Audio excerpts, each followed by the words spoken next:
Hey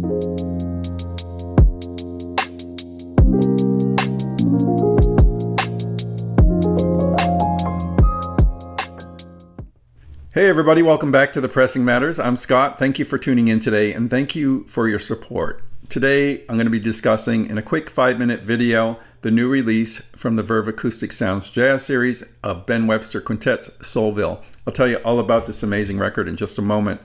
Before I get started, 3 things. 1, thank you to everyone who subscribed. We just passed 9,500. We're on our way to 10,000. I'm going to be doing a big giveaway at 10,000. So please stay tuned for that. And if you're not subscribed, please subscribe. The second thing is this and other releases in the Acoustic Sounds Verve Jazz Series are available in the Pressing Matters storefront, which is listed in every description box below. So in that link, you'll find all kinds of jazz series listed. And if you already use Amazon, it's a great way to support the channel. It's much appreciated. So thank you so much for checking that out.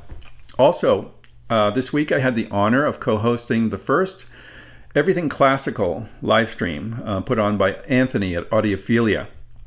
If you haven't seen his channel, please check it out. We discussed all things classical, performance aspects, pressings, and just had a great time. A lot of people were making comments and showing their records, and it was a lively discussion. It went on a little bit over time, actually almost stretching to 2 hours, but in general, it'll be an hour on Wednesday nights at 8 p.m. Eastern Standard Time. Please join us for that. So let's get on to Soulville. Soulville was released in 1957 on the Clef label. So Clef is sort of an earlier incarnation of the Verve label. I'll show you the label in close-up in just a second. Gorgeous release. I'm a big fan of this series. I'm buying all of them. I love this period of Verve jazz, both the vocal stuff and things like this. I like Verve's take on jazz. It's much different than some of the other labels like Impulse or Blue Note. This one is my cup of tea and a perfect album for a late night listen, and that's why I put it in this category. It features Oscar Peterson on piano, Ray Brown on bass, Herb Ellis on guitar, and Stan Levey on drums. And they go through 7 tracks, most of them very quiet, lovely ballads. So that is what I really like for a late night jazz listen. And this record fit that to a T. There are a couple of mid-tempo tracks that are never anything but beautiful. So all of it can be listened to at night and just like let it wash over you with beautiful sound and performances. The tracks are Soulville, Last Date, Time on My Hands, Lover Come Back to Me, Where Are You, Makin' Whoopee, and Ill Wind. My favorites were Soulville, Time on My Hands, Where Are You, and Ill Wind. Those were the slowest tracks, actually, but that is where you really hear the expression of Ben Webster in full bloom, and you really do hear the full bloom of his instrument on this record. The piano and bass are set back a little bit. There's nothing too showy as far as that. The showiness is all with Ben Webster and the way his sax was recorded. Just amazingly lifelike presence on it.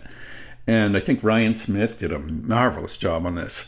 Like some of the earlier ones in the series, unlike some of the earlier ones in the series, where they say Ryan Smith mastered them, there was errors in the printing because the printing must have been decided before they actually came to the final decision on which mastering to use, a new Ryan Smith mastering or one from a previous mastering engineer such as Bernie Grunman. Chad owns the classic plates, and in some cases they have reverted to using classic plates and they didn't correct the jacket. But in this case, it's a new remastering from Ryan Smith at Sterling, and it sounds amazing, just amazing. There is one issue on this album that I think you should know about. And I didn't realize it when I first listened to it. I did research on it afterwards, and I realized this is just how it is. On the track Last Date, Herb Ellis's guitar is distorted, and I was like, wow, this sounds like a pressing issue. In checking digital versions of it, I found it was the same on every version I heard. So it is baked into the tape. It's not I don't think it's an artistic decision, because everything else is like butter, and this kind of stands out a little bit. But it's only really on that track. In general, everything sounds really, really good, including the guitar on most tracks. This is the only issue on this album. Everything else was perfect. I mean, I'm shocked at how good these are coming out. They seem to be getting better and better. I didn't have anything but rave comments for the previous release in this series, which was Coleman Hawkins Encounters Ben Webster. I didn't think it could get any better, but this pressing is actually even better. Absolutely silent, absolutely flat, absolutely centered, perfect jacket, and great mastering. You really can't ask for anything else. This is $38. Oftentimes it can be had for less as time goes on. I notice in the Pressing Matters storefront, which I update all the time, that a lot of times these will drop to a more affordable price. So keep an eye on that. But even so, for $38, this is great. I love these. These are final editions for me of these classic jazz albums, and I just love them. High recommendation for this one. It's excellent, and I think even with the slight problem with the guitar on the one track, everything else is just so perfect that if you really want to enjoy this album and own a copy of this album, this is the way to go.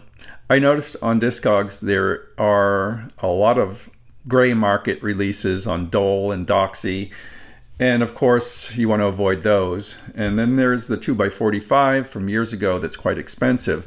So I think you get everything you want in this particular edition. Really highly recommended. It follows on the heels of that wonderful Coleman Hawkins Encounters Ben Webster album. Interesting thing about that is I am learning about jazz, and sometimes I make a mistake, of course. In that record, there's two tenor sax players, so Coleman Hawkins and Ben Webster. I wasn't that familiar with them, and from reading the liner notes, I thought I had them figured out, who was who, and because they do sound a little different. I thought Ben Webster was the more full, rich tone, and Coleman Hawkins had the breathy kind of finish to all his playing. In hearing this, I was like, oh, okay, yeah. The reader that made a comment about that I had them mixed up was right. Ben Webster has that breathy tone that you hear at the end of every passage, where the breath kind of vibrates, and that was what I was attributing to Coleman Hawkins. But you know what? This is a learning experience. Jazz there's so much to know and so much to learn about each player's style, and it's just a delight. I'm not embarrassed at all to admit that I was wrong on that one. But I love Ben Webster's style on this. It's beautiful, beautiful late night listening. Pour yourself a drink and relax and listen to this, and you'll be very, very happy. Until next time, I'm Scott for the Pressing Matters. Thank you so much for watching, and have a great day.